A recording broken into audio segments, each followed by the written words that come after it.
There's only one nation, Raider Nation. You're listening to Silver and Black Tonight on the Mightier 1090 ESPN Radio.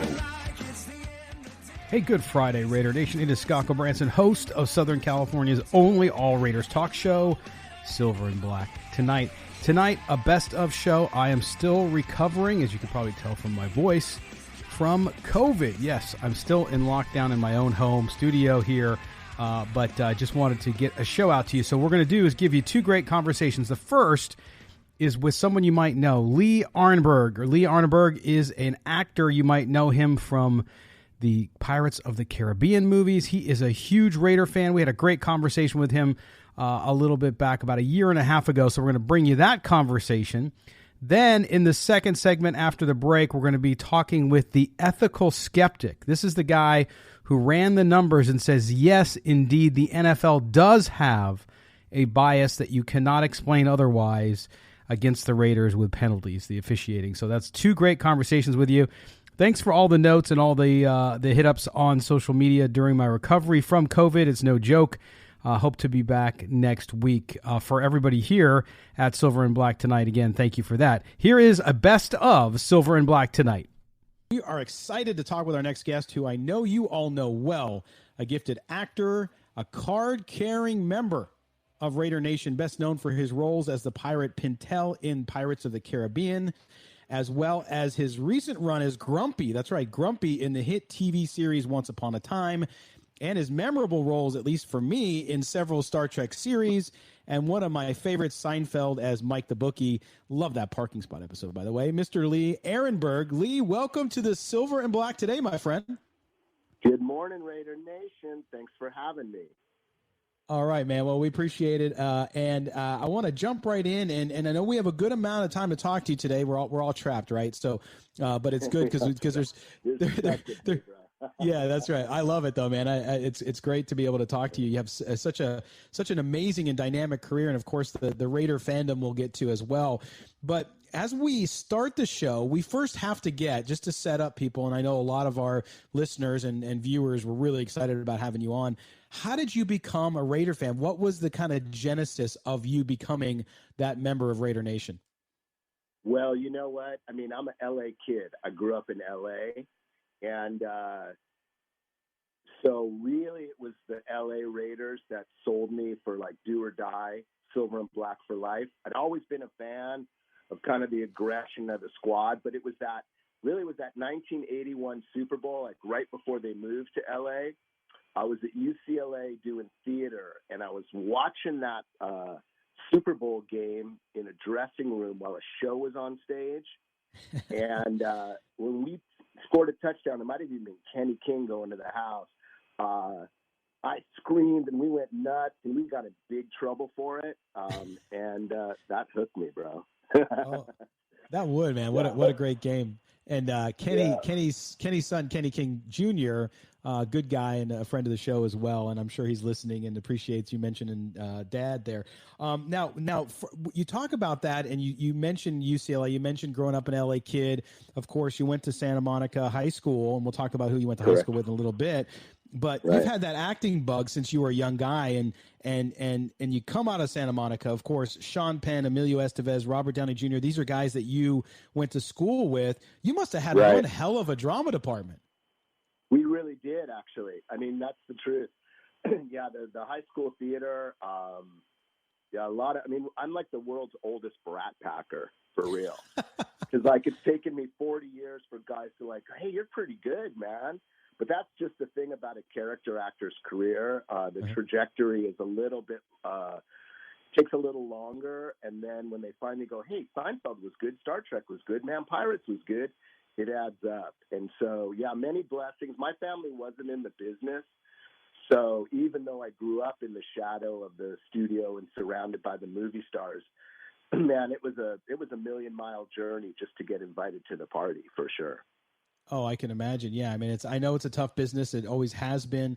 And I think, for me, one of the hallmarks of a great actor overall is being versatile, right? So you have played so many different roles, that span and range, that'd be tough for some. How did you develop that versatility that has helped you have this great career that you've had? Well, I mean, it's kind of like I started in the theater. So when I did a lot of theater in high school, and then when I went to UCLA, I started a theater company called the Actors Gang with my buddies at UCLA and a lot of other kind of real famous. Tim Robbins, he was kind of like my older brother in college, and he was kind of the leading force and took his early movie star money and invested it back in his fellow artists. And out of our theater company came Jack Black, Kyle Gass. The band Tenacious D started in our theater. Kyle was my old roommate. So, I mean, I think it's also just, the people you surround yourself with, the level of competition.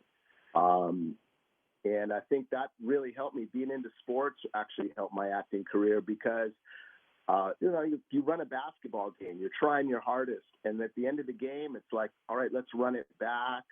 Win or lose, you still get the experience. And so, a lot of acting is the rejection, the audition process. But how do you stay focused and eyes on the prize maybe when you're not getting that first or second opportunity?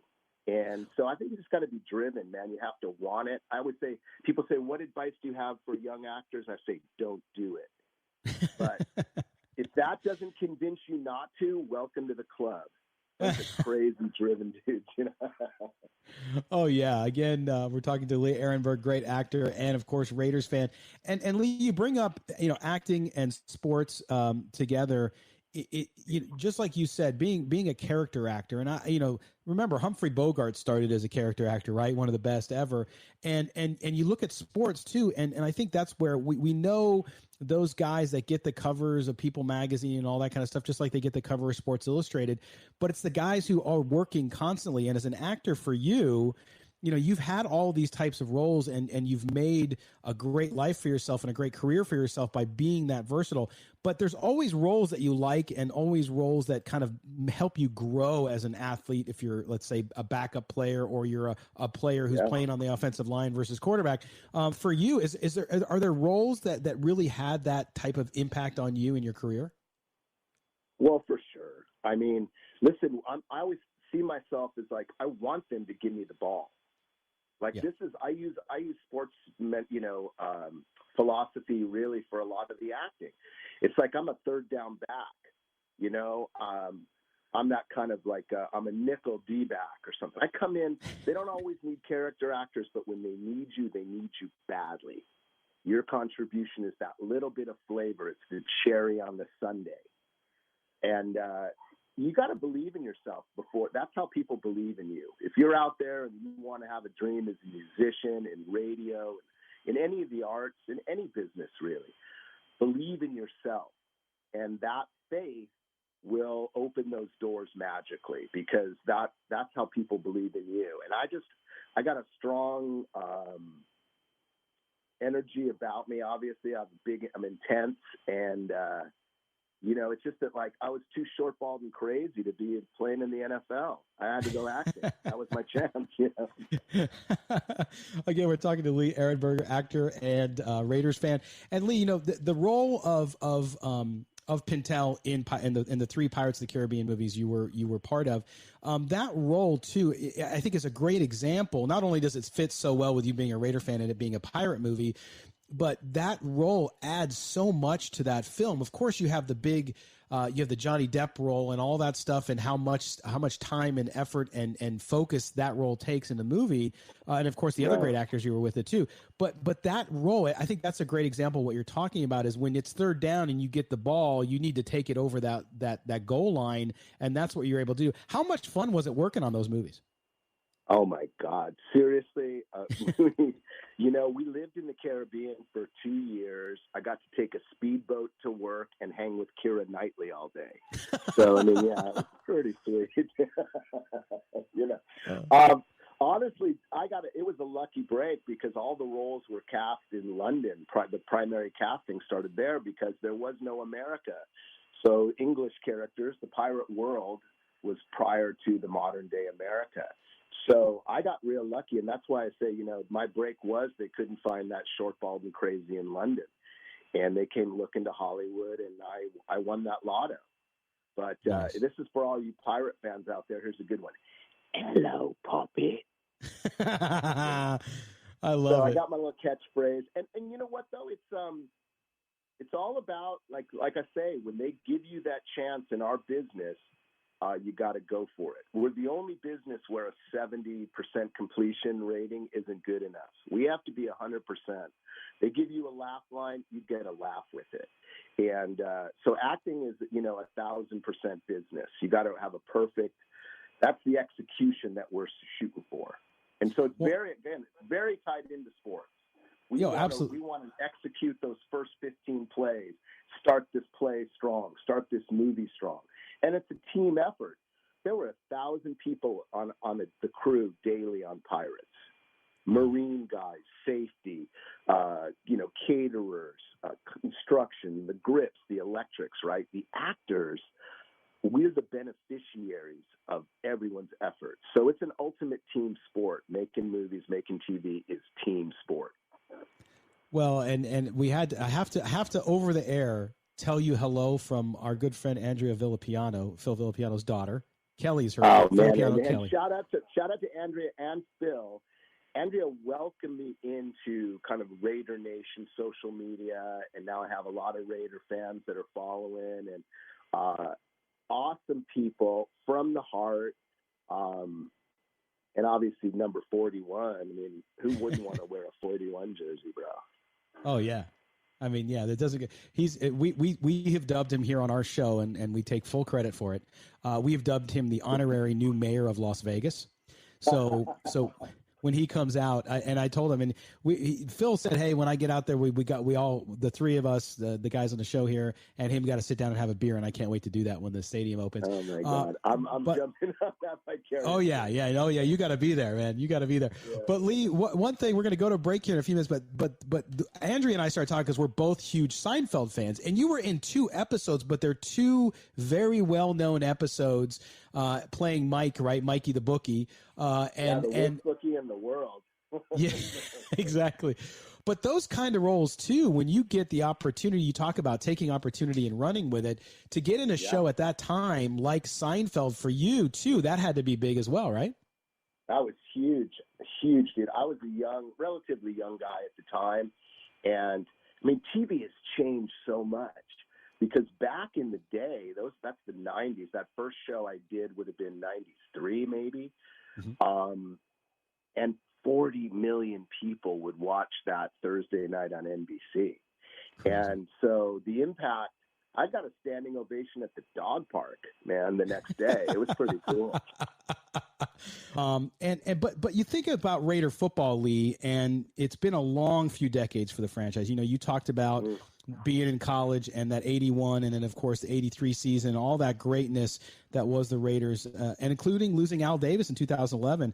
As a fan, how tough has that been for you not to see them where they once were? It's brutal, dude. It's brutal. I mean, the thing about us, I mean, myself as a Raiders fan, is I'm myopic. Every year it's Super Bowl. That's my prediction every year. So, it's even, and I'm a pretty good sports handicapper, but I'm still when it comes to my Raider football, it's like, it's just win, baby, nothing else. It's like, if we don't have that commitment to excellence and the Raider tradition, that's really what the program for me is, why I love the squad.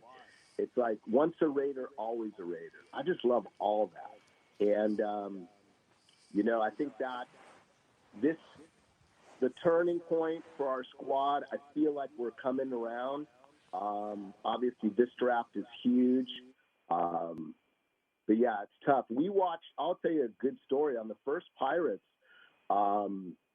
We started shooting in 2002, and we were in the Caribbean in 2003 for that Super Bowl against Tampa Bay. So it's an all-Pirate Super Bowl, and I'm making the Pirate movie. And I'll tell you something, dude. Watching that game in St. Vincent in the Caribbean, trust me, dude, we were all the Raider fans were drinking by halftime. That was a rough one, and it's been a rough 10 years, bro. Hey, Lee, it's Chaz. We all have Raider friends and kind of friends that like other teams, and we kind of give the business back and forth with. You talk about all these incredible actors that you kind of grew into the business with. Who do you talk to most? Who do you give the most football trash with? Wow. You know, it's right. Like, that's a good question, man. I tell you something. A lot of my buds. I mean, I know so many New Yorkers. It's hard to say. I think I do most of my BSing with producers. You know, guys that can actually hire you. Like, who cares about the other actors? I want to schmooze the producers who can give me the gig. Yeah, I don't know. People know I'm do or die Raider, and it's been some rough seasons. It's funny. I consider everyone else super bandwagon.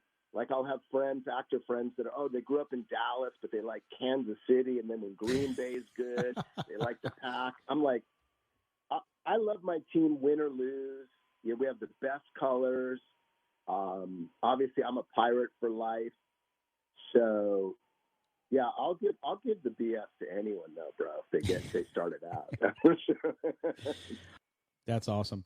Yeah, and if you look at this current roster, right? I mean, we as fans, I think we always look at our teams, and there's a couple. You like the whole team, of course, but there's a couple of guys who appeal to you. Is there somebody that appeals to you, and as a guy that you just love watching? Yeah, well, it's Josh Jacobs, no question. Yeah. And I'm a fantasy football guy too for many years. So I snagged that sucker way early, and my guys in my league were like, "What are you doing, wasting a fifth round?" I was like, "Because I know what's coming." And his story is so great, and I'm down with his father, and just like, you know, the ability for people to kind of overcome their adversity. That's the triumph of sports for me. The way out of the poverty that he experienced. I mean, that story makes me cry when I see it, you know? And so for his success, he's my number one right now on the squad. I love him. And but boy, it was great to be on Hard Knocks. I really learned this squad. I loved how that Hard Knocks came out, and I'm knocking on some wood if you can hear me. I love it. Again, we're talking to actor Lee Arenberg, of course, Pirates of the Caribbean fame, Once Upon a Time, you name it, Seinfeld, Star Trek, you name it. He's been everywhere and done an amazing job. And Lee, when you look at this team too, clearly coming to Las Vegas, I know from your social media too, you were up in Oakland last season. You see some games up there. With them being closer, of course, as an actor, your schedule can be nuts. But with them being a little bit closer, you anticipate coming up and catching some games here in Las Vegas since it's a little closer? Absolutely. Yeah. I mean, and also the great thing too is I'll go see them at the SoFi when they're going against the Chargers, or if they play the Rams. I will travel. I mean, that's the great thing too about the Raider Nation. It's like we represent in every stadium in America. And for sure, I'm excited the new kind of like Death Star or whatever we're calling Allegiant Stadium. It looks rad, dude. I mean, I've been watching the building of it and all the videos, and it's gorgeous looking. And I think Vegas is a fine spot for it. It's a city that'll attract. Obviously, it's going to be a hot ticket. But I think it's a smart move for them. You know, I'm hoping it all works out. Obviously, I think that Mark Davis seems to be pushing us in the right direction, and we need a good stadium. We're a sexy brand, and I think obviously we're bringing swagger to Vegas in a way that it's exciting. It's Raider Nation. It doesn't matter where we play. We're Raiders. You know, and the great thing too, I think when I was the last game I saw up there was the Tennessee game, and Shane Leckler lit it, and I mean, just a way to give tribute to these legendary players. I mean, we're the only team with like two of the best punters in NFL history. You know what I'm saying? Yeah, absolutely. And even Marquette was a great punter too. He was a heck of a punter. Yes. So, but yeah, Ray Guy. I mean, that's the thing about the Raiders, like Jim Otto, the legends. Yeah. I mean, I consider character actors like the O-line of acting. Yes. We're the O-line. You know, you need us because we fill out the colors, but obviously the QB and your star positions are going to get the attention. But without an O-line, you're not winning, bro. No, absolutely. Got to win it up, as they call it, with the uglies, right? So that'll that's be fun. My specialty of the house, bro. Lee Arenberg, listen, man, we appreciate you spending the time today. We'll have you on again, I'm sure, especially when we get to talk more about football, as long as it works around your schedule. And I know you got a bunch of stuff, I'm sure, in the works that we'll see very soon. So thank you so much for spending so much time with us today. Guys, have a great day. Have a great Easter. Rock your pandemic. My message to everyone in the Raider Nation is stay safe, stay strong, and treat the ones you love like you really love them. All right? That's awesome. Lee Arenberg, we appreciate it. Raider fan, amazing actor. We appreciate you being here. We will be right back with Silver and Black tonight on the Mightier 1090 ESPN Radio.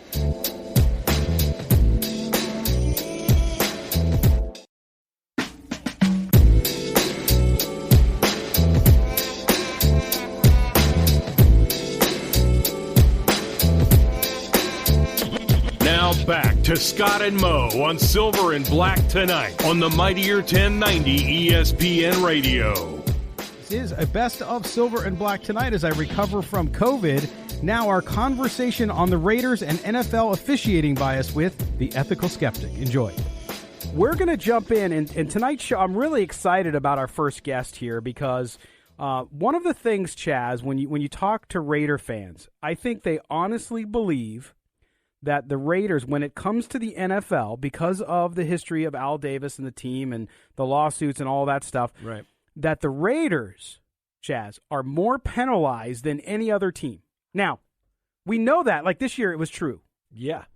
I went back through this year to look at it because I was reading this article and it was just so compelling. So I was like, let me go back and read it for myself because I'm just kind of your casual fan. Right. I see the penalty. I think, oh yeah, they're against us, and then when it's over, I kind of let it go. But boy, there was some glaring numbers popped up this season. 40% of the Raiders' penalties gave the opposing team a first down. It's crazy. And I'm now I had a lot of people in running up to the show. Tweet at me, text me, whatever, saying, listen, look, you can't blame penalties for the Raiders losing, right? Right. Now, that may be true in some instances. In others, it may not be true. In fact, we're going to go out now on the phone line and bring in someone you can follow on Twitter, at Ethical Skeptic, and that's where we're going to keep it. Now, this gentleman, I will say I do know his identity, but for reasons that we can't discuss right now, we're gonna stick with Ethical Skeptic. I like that. But just let me say that his background is impeccable. His education, everything. This man knows what he's talking about. So, Ethical Skeptic, thanks for joining us here on the Silver and Black tonight. Hey, Scott and Chaz, pleasure to be on Silver and Black tonight and CBS Sports Radio Las Vegas. All right, well, welcome. And of course, when I first saw you tweet this out, it intrigued me because I've had a couple of our readers and listeners who sent me spreadsheets with really good justification for why the Raiders' penalties are so out of whack with the rest of the league. Now, what you go into this document and what you say, and I've tweeted the pictures out of your kind of report on the Raiders up, and of course they can check out ethicalskeptic.com as well. But what you've said here, and I'm going to read some from your report here, is the Oakland Raiders have consistently been the most penalized team by far over the last 60 years of NFL operations. And you say here, when one examines statistics and the types of penalties involved through those six decades, and multiple dozens of various level coaches who were not highly penalized before they were with the Raiders, you find that, the data, it's hard to argue with this, Ethical Skeptic. It's hard to argue what you say here. Tell people why did you decide to look at the Raiders and the disparity and the penalties with this team? Well, I think each year, we as Raider fans, and full disclosure, I'm a lifelong Raider fan, but I look at the data on penalties and I see each year, we're the most penalized, or we're number 2 or number 3. Mm-hmm. And I dismiss that saying, but we are also an aggressive team. But I began to look at each year's statistics as they rolled in, and this year in particular stood out to me. This year, the Raiders were penalized 8 times per game, while their opponents were penalized 5.6 times per game. Now, that's inside a normal range that runs from about 8 to about 5.5. So, in other words, the Raiders for 2019 were not only the most penalized team per play, they were penalized the most per play in the NFL this year, but also their opponents were the least penalized. In other words, the least penalized team in the NFL was generally whatever team happened to be playing Oakland in 2019. That's what I call the spread. Yes. Now, the spread is what damages a team. It's not being penalized a lot necessarily. It's when your opponents aren't penalized in the same games, that's when it becomes damaging. That's when you can turn a good team into an average team. You can deny a team the playoffs, and indeed that's what happened this year with the Raiders. Well, and that's what I was going to say is, when you looked at this, and that's the point you just made, right, which is the fact that, okay, if you're in a game, and we've seen games this year in the NFL where there were flags everywhere, but it was pretty equitable, meaning both sides were being called on everything, okay?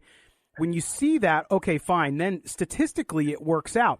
But what you're saying here is that almost every time the Raiders play and they have penalties, the other team is almost always penalized a lot less than they are.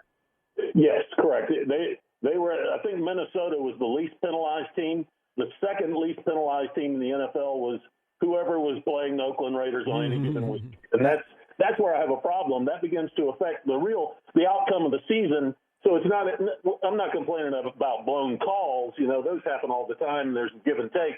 This is more of a systemic bias, as we call it. Right, and to me, I mean, you go in here and you say, and I want to get to the point about them not making the playoffs this year, the differentiation between record and what it could have been had the penalties been more equitable later on.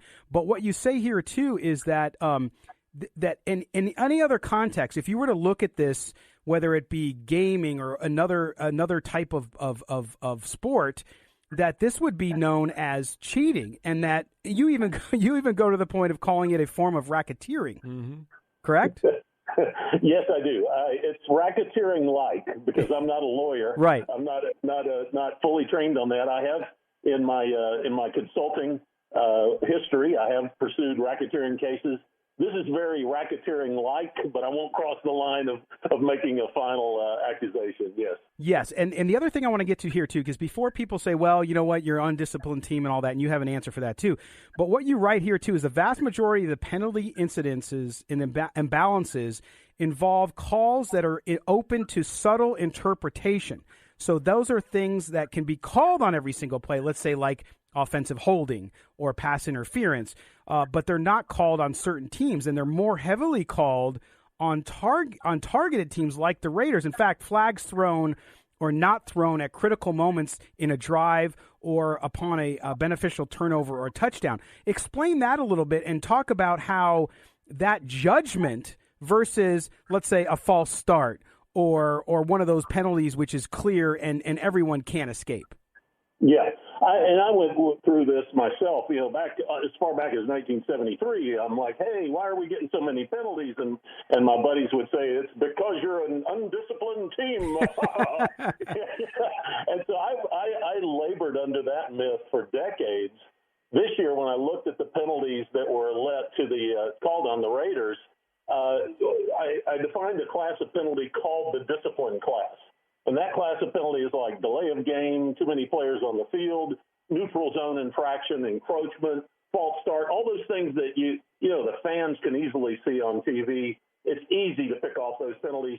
Those are the indicators of a team's discipline and coaching and discipline with regard to that type of penalty control in their game. Surprisingly, when I looked at those classes of penalties for the Raiders were at 80% of the NFL average. In other words, wow. They were in about the top third discipline in terms of penalties, that discipline class penalty. That actually shocked me. But when I compared this to what we call the more subjective call penalties, where it's interpretive on the part of the referee, the Raiders are penalized at double the rate of the NFL average, especially as it pertains to first down, automatic first down, and scoring drives, sustaining penalties, big penalties.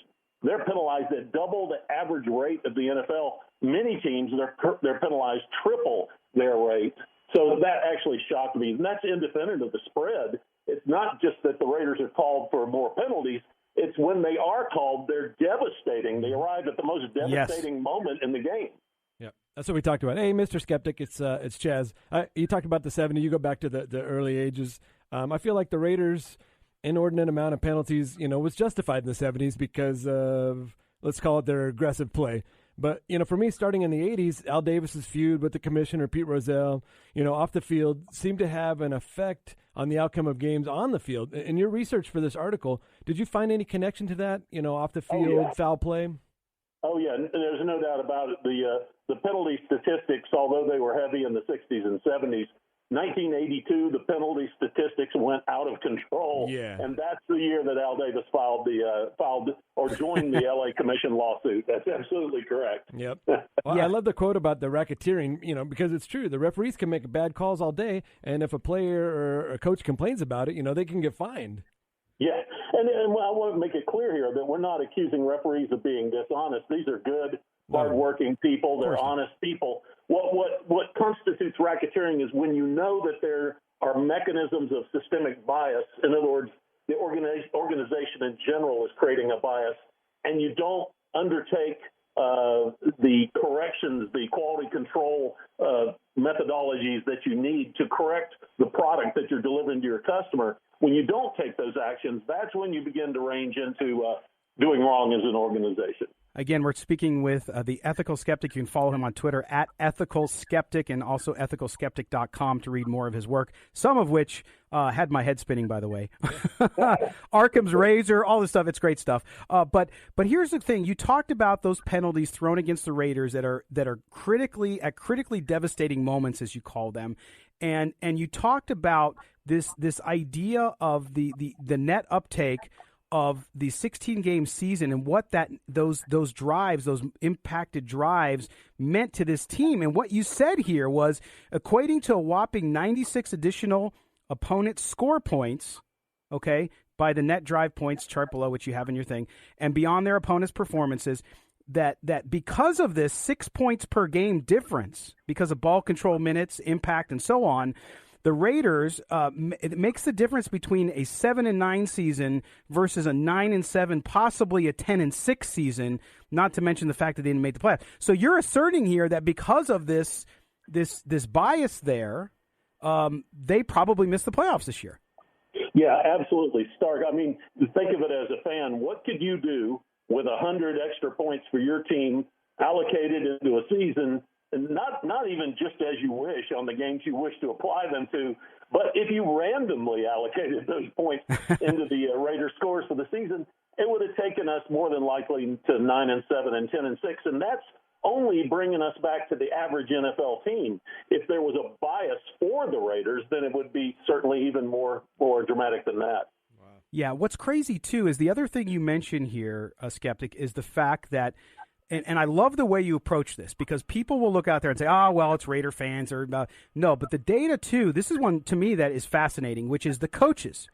What you did here is you said that Raider head coaches are penalized 26.3% more as the head coach of the Raiders than they were, let's say, than before when they coached another team or when after they leave the Raiders. So clearly, statistically, I mean, it's close. It's like 95. You had 95.6, 96.7 before and after they're with the Raiders. But with the Raiders, it jumps to 121.5, an average over 3.3 years. And that's 26. So a coach, it doesn't matter who that coach is, which is your point that the whole discipline thing goes out the window. Yeah, absolutely. As I was pulling down the coach penalty data, I was sitting there cringing, going, please don't let this be true. Please don't let this be true. And I pulled the data down from Pro Football Reference and crunched it, standard way I look at data. The average coach, before they arrived at the Raiders, coached 6.3 years with other NFL teams as head coach. And then coincidentally, just by the math, 6.3 years with other teams after they departed from being the Raiders head coach. Isn't that crazy? A 26.3% higher rate of penalty for that coach when they coached the Raiders. So this absolutely falsifies the notion that the extra penalties are an issue of team discipline. Interesting. And not only that, one of the things, too, you mentioned in your write-up here that DJ Hayden, of course, played for the Raiders, and he said that he was penalized more as a Raider player than he was with other teams. So you did the math on that and the penalties that he had in his 3 years with Detroit and Jacksonville, and it's a 65% reduction in penalties per game against him played, and that's a 55% reduction in penalties per snap during his tenure with a team other than the Raiders. So this, being a Raider, it's coaches, it's players, everything. Now, the important question here, Ethical Skeptic, is you say, you talk about the referees being good men and they're out there doing a good job. So is this just inherent? Is there evil people at the NFL doing something, or is this ingrained in everybody's psyche when they become a young referee, enter the NFL and stay for 15, 20 years? Is it just something that's accepted and just happens to come out because of the history and the bias that's already been there? Well, everybody knows the Coliseum. What I was hoping was to see statistics that said, if you go to the Coliseum, you got to put your armor on when you go attend the game at the Coliseum. You want to be tough, and when you walk out on that field, if you're a ref or a player, you're going to play the game a little tougher than maybe you might elsewhere. And so I carried that theory for a while. But the fact that the opposing teams are penalized less sort of runs counter to that. I think that there can be, and I've done a lot of analysis through my career in naval intelligence as an officer in naval intelligence, and over 160 strategies with different companies. I do a lot of statistical analysis to look at subtle patterns like this. Organizations can produce bias without that bias necessarily being the intent of any given individual. My suspicion is that it resides right along those lines, that it's I don't know, it's sort of like a gigantic Ouija board or something with everybody having their fingers on the planchette. Well, maybe them coming to Las Vegas will change their odds, although you know how bad the odds are. Most people who come here to gamble think they're going to beat the house, but you and I know better. But let me ask you this question then, the ultimate question, and again, thank you for your work. It's amazing. We're getting amazing comments, and there will be a write-up on silverandblacktoday.com, the website as well, tomorrow on your work. How does it change? If you look at it, it's the bias is there. So if you're an organization, you talked about being in the military and looking at strategies and whatnot. How do you, as an organization, how do you get the NFL to first recognize that there is that problem, that the bias is there, and that you need to do something to change it? And is there a possibility of that even happening? I don't know if there's a possibility of the change happening. The goal of this article was to get to the NFL to at least consider the issue seriously. There are quality control standards and mechanisms. I've put them in place in companies that I've operated and clients that I've worked for. There are quality control standards that can be used in subjective call situations just like this. And the NFL referees themselves can institute these quality control measures. It's not a large burden or overhead of work. And they can watch how what's called their ergodicity, if you will, their outcomes, watch their outcomes, and then come back together as a team and say, hey, what are we doing here? How are we obtaining this bias? There's an ISO standard called 9001 that would allow the referee organization to put together their own quality standards and procedures. But I think all this is apropos because this year the NFL has announced that they're going to do a top-to-bottom thorough review of NFL officiating during the offseason in 2020. Well, yeah, and I plan on, once we do our story and your document, too, I actually plan on forwarding to folks with the team because I think it's, they may or may not want to address it, but I think it's so based in everything from the scientific method to obviously statistics and all of this stuff, and you've done an amazing job. And I know for Raider fans, it just reaffirms their long-held, let's just call it for the sake of this conversation, conspiracy theory that the Raiders were being held to a different standard. But clearly your work here shows that indeed is probably true. So we thank you for spending the time with us today, and we'll keep in touch with you because I want to see what happens when they get to Vegas. We have to wait another year and see what happens with the data. I want to see in 2020 if their luck or if that bias changes at all, or if maybe the Las Vegas stigma of being Sin City actually makes it worse. Huh. Well, I think that there are a lot of people in Las Vegas who understand statistics, odds, and playing the game very well. So they're going to get a lot more scrutiny, they being the NFL. They're going to get a lot more scrutiny from the Vegas crowd. They will. All right, ethicalskeptic.com. Check out his website. Amazing work in all sorts of areas. Yep. And, of course, this report, we tweeted out the 3 pages of it, and we will have a story tomorrow on silverandblacktoday.com. Again, thanks for spending the time with us, and we'll talk to you real soon.